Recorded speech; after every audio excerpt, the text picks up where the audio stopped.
Bonjour, dans cette vidéo nous allons apprendre à utiliser Windows à partir d'un Mac. Pour cela il existe plusieurs programmes, mais je vous propose d'utiliser le programme gratuit VirtualBox. Donc pour cela vous allez devoir télécharger plusieurs éléments, donc il vous faudra au moins 5 à 6 Go de libre sur votre Mac.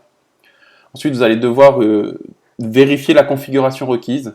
Et donc, je vais utiliser VirtualBox pour deux logiciels, Sonal et EpiInfo de CDC. Alors, la première chose que je vais faire, je vais aller sur virtualbox.org et télécharger la dernière version en disant bien que je suis sous Mac, donc avec OS. Ensuite, je vais télécharger l'extension Pact. Ça va vous servir à faire un dossier qui va communiquer à la fois sur votre Windows et votre Mac. Je vais ensuite lancer sous le site officiel de Microsoft le téléchargement du fichier ISO Windows 10. Donc vous faites une recherche Google, sélectionnez une édition Windows 10 Update.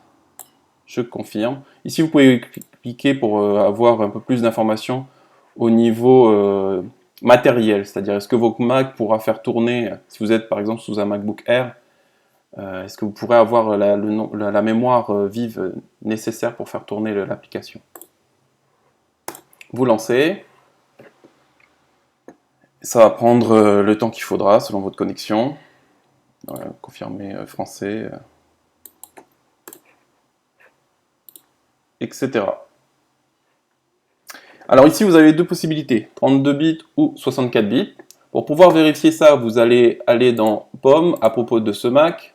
Et ici, vous allez pouvoir avoir le nom du processeur, Intel Core i7. Alors normalement, à partir de tous les i5, i6, i7, donc les derniers Mac qui sont sortis, vous devriez prendre le 64 bits. Pour les processeurs Core Duo, il me semble que c'est déjà le cas, mais pour ceux qui sont précédents, vous allez devoir prendre la version 32 bits. Donc une fois que vous allez cliquer, ça va lancer le téléchargement. Là, vous avez le fichier que j'ai déjà téléchargé, Windows 10 Fresh ISO. Vous voyez, il fait 5 Go. Donc voilà, je vais stopper la vidéo et on se retrouve juste après.